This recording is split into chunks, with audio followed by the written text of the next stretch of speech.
learners, welcome back to my video. In this video, we are gonna talk about prefix. Yaps, di video kali ini kita akan membahas tentang prefix.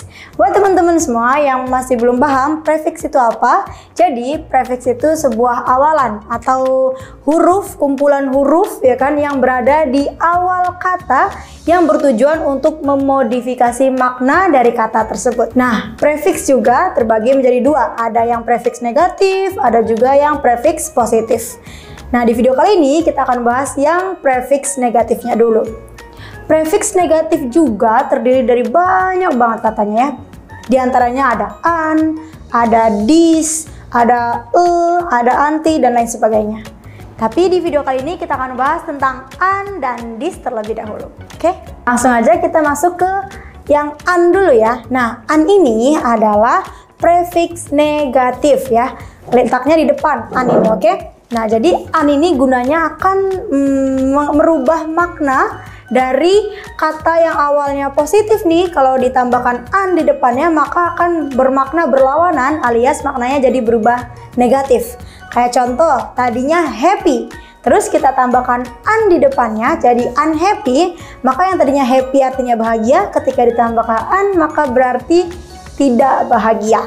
Contoh lainnya kayak interesting, menarik, tapi ketika kita tambahkan an di depan interesting, jadinya uninteresting, maka artinya akan berubah juga jadi negatif, yaitu tidak menarik. Nah, prefix an yang negatif ini paling sering dipakai ya dalam bahasa Inggris, walaupun tidak semua kata bisa ditambahkan prefix an di depannya ketika pengen diartikan sebagai negatif. Tapi ini paling sering ya, jadi kalau misalnya teman-teman semua pengen menambahkan atau pengen menjadikan kata tersebut jadi negatif, paling amannya kalian bisa menambahkan an di depannya. Oke? Karena an itu paling banyak digunakan ketika pengen merubah makna jadi negatif dari suatu kata tersebut. Oke? Itu tadi pengertian dari an. Kita sekarang berlanjut ke yang dis ya, prefix negatif yang dis.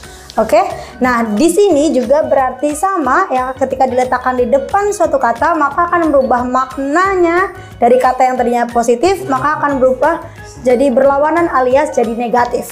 Oke, jadi di sini hampir sama nih artinya dengan an tadi, tapi sebenarnya dis sama an ini sama ya kan, fungsinya untuk mengatakan tidak atau menjadikan makna itu secara menjadi berlawanan gitu, yang tadinya positif dijadikan menjadi negatif. Nah, contoh yang pakai dis misalnya ada kata able. Nah, able itu kan bisa. Ketika kita tambahkan dis di depannya maka jadinya kan disable. Terus nanti disable itu artinya jadi tidak bisa. Oke? Tapi able juga bisa ditambahkan dengan un, ya kan? Unable juga sama artinya tidak bisa.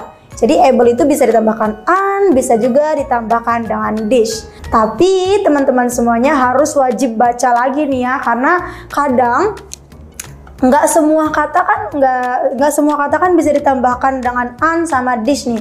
Jadi teman-teman semua harus rajin-rajin baca, harus rajin-rajin nyari tahu ya kan, jangan seenaknya ini kayaknya pakai an, ini kayaknya pakai dis, atau ini pakainya yang lain gitu kan, nggak bisa. Oke, jadi harus hati-hati. Jangankan yang lain-lain, an sama dis walaupun artinya sama atau kegunaan maknanya sama untuk menjadikan kalimat kata positif yang tadinya ya menjadi kata negatif, tapi tetap aja ada bedanya. Oke, contohnya kayak misalnya yang tadi unable sama disable. Kalau unable ini kan tidak bisa, sama-sama tidak bisa kan, unable, disable. Cuman kalau unable ini tidak bisanya emang dari dulu juga nggak bisa gitu. Oke, emang asli nggak bisa.